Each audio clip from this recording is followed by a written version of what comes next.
పెద్దపల్లి సభలో deputy CM Mallu Bhatti Vikramarka మాట్లాడుతున్నారు. Live లో చూద్దాం.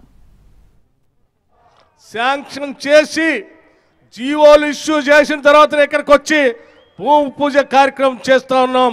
దాదాపు 30 కోట్ల రూపాయలతో ఈరోజు ఇక్కడ రైతాంగ సోదరులకి ప్రజలకి ఎటువంటి ఇబ్బంది లేకుండా కరెంటుని ఇవ్వాలనేటువంటి క్వాలిటీ పవర్ని ఇవ్వాలనే ఆలోచనతో చేసినటువంటి కార్యక్రమం. దానితో పాటు అమృత్ పేరు మీద అట్లాగే టీయూఎఫ్ఐడిసి పేరు మీద మొత్తంగా కలిపితే ఈ ఒక్కరోజే 85 కోట్ల రూపాయలు పెద్దపల్లి శాసనసభ నియోజకవర్గంలో శాంక్షన్ చేసి భూమి పూజ కార్యక్రమం చేసుకుంటున్నాం. భవిష్యత్తులో వాడు అడుగుతూ ఉన్నారు పత్తిపాక రిజర్వాయర్ కావాలని. నేను చెప్తా ఉన్నాను, ఈ పెద్దపల్లి జిల్లాకు సంబంధించి ఆనాడు పాదయాత్ర సందర్భంలో శ్రీధర్ బాబు గారు కూడా ఇక్కడ ఉండి ఈ ప్రాంత ప్రజలకి హామీ ఇచ్చి మా ప్రభుత్వం రాగానే ఈ ప్రాంత ప్రజలు కోరుకుంటున్నటువంటి విద్యుత్ శక్తికి సంబంధించిన ప్రాజెక్టులు ఇక్కడ మొదలు పెడతామని వారు పాదయాత్ర సందర్భంగా అందరు నాయకత్వంలో శ్రీధర్ బాబు గారు ప్రకటించారు. మన ప్రభుత్వం రాగానే ఈ ప్రాంత ప్రజల భావోద్రేకంతో ముడిపడి ఉన్నటువంటి ఆ ప్రాజెక్టుకి సంబంధించి మూసివేసి ఉంటే దాదాపు ఈ జిల్లాలో 10,000 కోట్ల రూపాయలతో ఈ ప్రాజెక్ట్ని శాంక్షన్ చేసి ఈరోజు ముందుకు పోతా ఉన్నాం. కేవలం ఒక సంవత్సరం కాలంలోనే, సంవత్సరం కూడా పూర్తి కాలేదు, 7-8 నెలలు మాత్రమే అవుతుంది.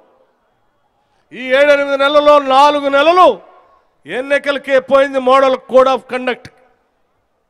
అటువంటి పరిస్థితుల్లో కూడా ఈరోజు 10 నుంచి 11,000 కోట్ల రూపాయల్ని ఈ పెద్దపల్లి జిల్లాలో ఈ రాష్ట్ర ప్రభుత్వం ప్రజల కోసం శాంక్షన్ చేసి ముందుకు పోతా ఉందంటే ఈ ప్రభుత్వం ప్రజాప్రభుత్వం అని చెప్పడానికి నాకు ఎటువంటి సందేహం లేదు. మిత్రులారా, ఆలోచన చేయండి. ఇక్కడ పెద్ద ఎత్తున సోదరీమణులు ఉన్నారు, మహిళలు. మేము ఆనాడు ఎన్నికల కంటే ముందు మాటిచ్చాం, ఇటువంటి సభల్లో ఈ రాష్ట్రంలో ఉన్నటువంటి ప్రతి మహిళని మహాలక్ష్మిలాగా గౌరవించుకుంటాం ఇందిరమ్మ ప్రభుత్వం రాగానే అని చెప్పాం. చెప్పిన మాట ప్రకారం మన ప్రభుత్వం రాగానే శాసనసభలో సభ్యులుగా మేము ప్రమాణ స్వీకారం చేసిన వెంటనే కేవలం అరగంటలో అదే శాసనసభలో బయటికి పోతే ఆలస్యం అవుతుంది అనేటువంటి ఆలోచనతో అదే శాసనసభ ప్రాంగణంలో మహిళలందరికీ మాటిచ్చిన ప్రకారం రాష్ట్ర వ్యాప్తంగా ఏ మహిళ ఎక్కడ నుంచి ఏ మారుమూల ప్రాంతానికి ప్రయాణం చేసినా ఆ బస్సులో ఉచితంగా ప్రయాణం చేసేటువంటి కార్యక్రమాన్ని ఏర్పాటు చేస్తామని వెంటనే ప్రారంభం చేసి 0 టికెట్తో రాష్ట్ర వ్యాప్తంగా మహిళలందరూ ప్రయాణం చేసేటట్టుగా చేస్తూ ఉన్నాం. ఈరోజు రాష్ట్ర వ్యాప్తంగా మహిళలు ఆసుపత్రిలో ఉన్నటువంటి కుటుంబ సభ్యులు చూడటానికో, దేవాలయాలకు తీర్థయాత్రలకో, లేకపోతే బంధువులు చూడటానికో, లేకపోతే మార్కెట్కి పోవటానికో రకరకాలుగా ప్రయాణం చేస్తూ ఉంటే నెలకి 400 కోట్ల రూపాయలు మీ అందరి తరఫున ఆర్టీసీకి ఈ రాష్ట్ర ప్రభుత్వం డబ్బులు కడతా ఉంది. మహిళలందరి తరఫున మీ టికెట్లు ఖర్చుని. ఇది మహిళల మీద ఈ రాష్ట్ర ప్రభుత్వానికి ఉన్నటువంటి గౌరవం, అభిమానం. ఈ అభిమానాన్ని నిలబెట్టుకోవటం కోసమే ఈరోజు ఈ రాష్ట్ర ప్రభుత్వం ఇంకొక అడుగు కూడా ముందుకు వేసింది.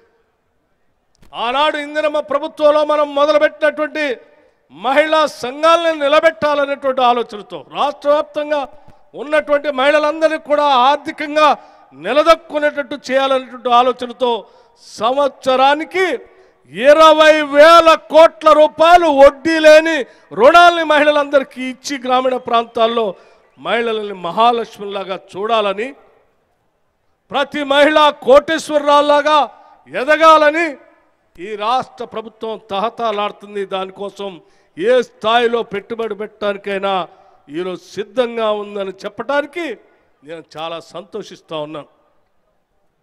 5 సంవత్సరాల్లో సంవత్సరానికి 20,000 కోట్ల రూపాయల లెక్క 5 సంవత్సరాల్లో 1,00,000 కోట్ల రూపాయలని వడ్డీ లేని రుణాల్ని మహిళలకు ఇచ్చే కార్యక్రమాన్ని ఈ ఇందిరమ్మ ప్రభుత్వం తీసుకుంటుందని చెప్పి మహిళలందరికీ మాటిస్తా ఉన్నాం. ఈరోజు పెద్ద ఎత్తున ఇచ్చినటువంటి రుణాలకు సంబంధించి వాళ్ళు వ్యాపారం చేసుకోవడానికి కావలసినటువంటి పరిస్థితులను కూడా కల్పించాలనేటువంటి ఆలోచనతోనే విద్యుత్ శాఖలో అందుబాటులో ఉన్నటువంటి పరిస్థితుల్ని ప్రణాళికాబద్ధంగా మహిళలకు అందించడం కోసం ఈరోజు సబ్ స్టేషన్ ఇక్కడ మొదలుపెట్టాం. ఒక దగ్గర విజయరామరావు గారికి చెప్పాం, రాష్ట్ర వ్యాప్తంగా రాబోయే రోజుల్లో సోలార్ పవర్ ప్లాంట్ని అనేకం పెద్ద ఎత్తున రాష్ట్ర వ్యాప్తంగా తీసుకొని రాబోతున్నాం.